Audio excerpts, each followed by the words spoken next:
Everyone, welcome to the video series on surface tension and viscosity. This is Rahul, Assistant Professor of Physics, GVPP Government First Grade College, Hagari. In the fourth session, we will discuss about determination of the surface tension by drop weight method. Let us begin. Determination of surface tension by drop weight method. In the previous sessions, we have discussed about the definition and meaning of surface tension, why it is important. Now the question arises, for a given liquid, how do you calculate its surface tension? There are of course many methods, but in this session we will discuss about drop weight method, which is one of the most commonly used and easy methods. First we will discuss the experimental arrangement of the drop weight method, and then we will discuss about the theory behind this method. As you can see in the figure here, the experimental arrangement consists of a burette which is fitted vertically in a suitable clamp. Now the burette is filled with the liquid whose surface tension is need to be determined. This burette consists of a stopper or a pinch cock so that small amount of drops form so slowly at the lower end of this burette, and when these drops get detached, these drops will be collected in a beaker which is clean and dry. Before starting the experiment, we have to first measure the weight of this empty beaker. That is, before collecting any drop, we have to measure what is the weight, and also we have to measure the diameter of the orifice, that is the diameter of this lower end of this beaker. This lower end is called as orifice. From this lower end the drop detaches and falls onto the beaker, and we need to know what is the diameter of this orifice. This can be done by using the traveling microscope. Once you determine the empty mass of the empty beaker and the diameter of the orifice and set up the arrangement like this, we can calculate the surface tension.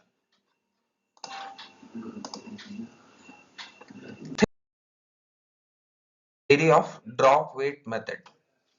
See, consider the experiment has started.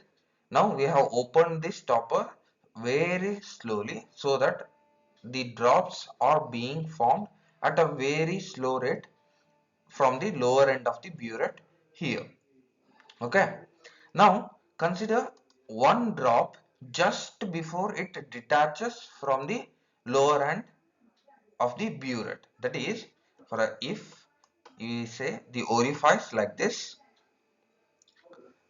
orifice is of the burette is like this, then consider a drop which is about to detach from the orifice but not yet detached, like this. Okay, let me redraw this carefully. Okay, now see, this is the drop orifice here. Okay, this is orifice diameter is this much. Now a drop which is about to detach from the orifice from here but not at detach, just before the point of detachment of the liquid drop from the orifice here. Now at this point we say this liquid drop is in equilibrium. Okay, now we say the drop is in equilibrium. For you know that for equilibrium to achieve, there need to be two forces in opposite direction. Now here what are the forces acting on this drop? See, one is drop carries some weight, right? Because it has liquid has some mass. Now because of this mass, the gravity will try to push this drop down and get it detached from the burette. So one force is gravitational force which is trying to pull the liquid drop downwards. Then second one is, inside the drop there will be pressure, right? We have discussed about this. We call this as liquid pressure, PL. Now PL, what it does, it also tries to push the liquid drop to detach from the orifice and drop into the beaker. So there are two forces. One is the liquid pressure, which tries to push the drop out of the orifice, as well as the gravitational force, which is uh, attracting the liquid drop towards downward direction. Now to balance this, again we have the surface tension.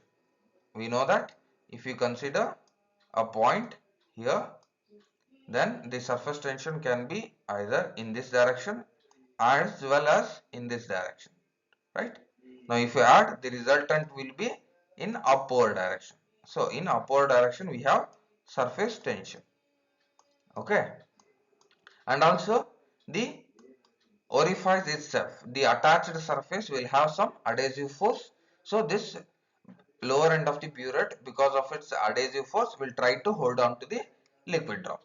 So there are totally four forces here. Liquid pressure, pressure due to liquid, which is pushing the drop outwards. Gravitational force, which is the pushing drop to drop into the beaker. And then we have surface tension, which is acting in upward direction, as well as we have adhesive force from the molecules of the lower end of the burette and the liquid molecules.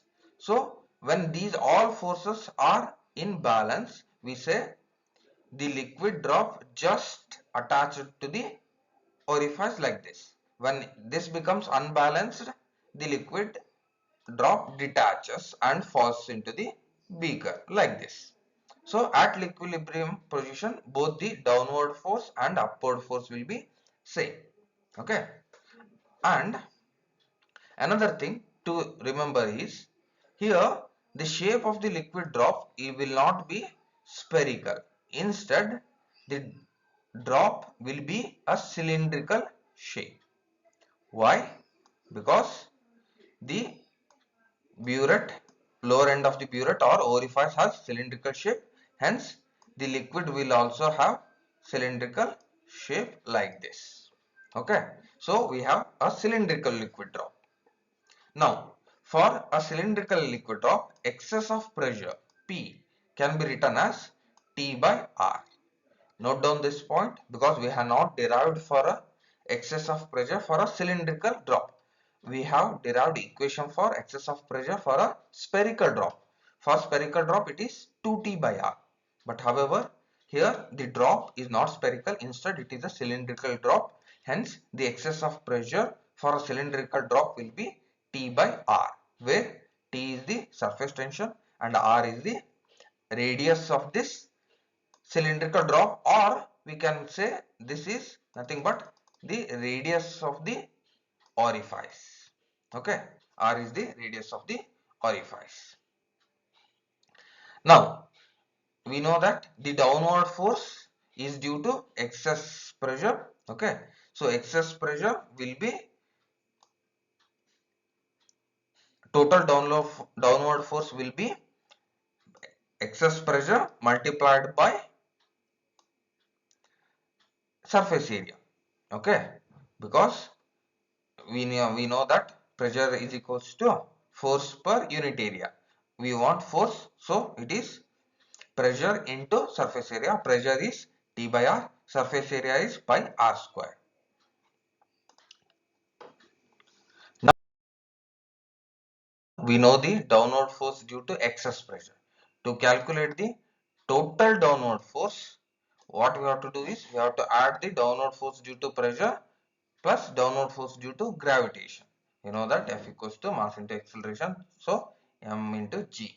So this gives us total downward force acting on the drop. Take this as equation 1. Now as the liquid touches the tube along all its circumference, that is, if you take the orifice like this, in three dimensional, it will be in circular shape, right? Now the circumference of this circle is 2 pi r.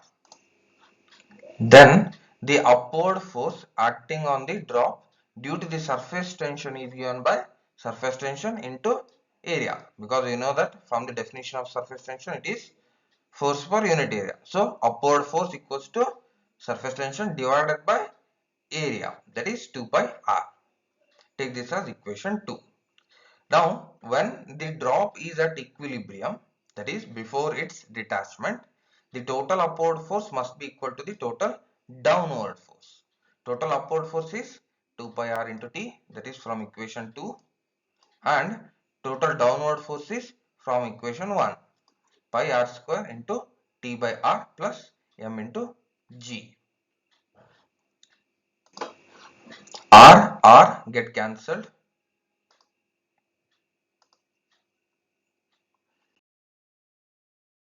The simplification, we get 2 pi r into t minus pi r t is equals to m into g. So you get t is equals to mg by pi r, where t is the surface tension.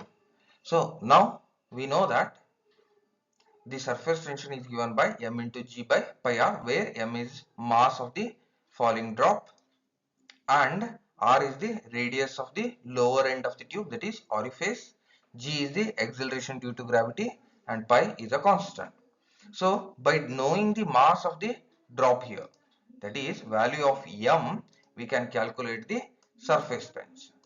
Now to calculate m, what we'll do, we will measure the amount of liquid collected in the beaker and we will weigh it. When you take the difference of the beaker plus water or any liquid minus the empty beaker's weight, you get the amount of liquid collected. Now if you take the count of the drops collected and divided by the mass of the liquid, you get mass of one drop.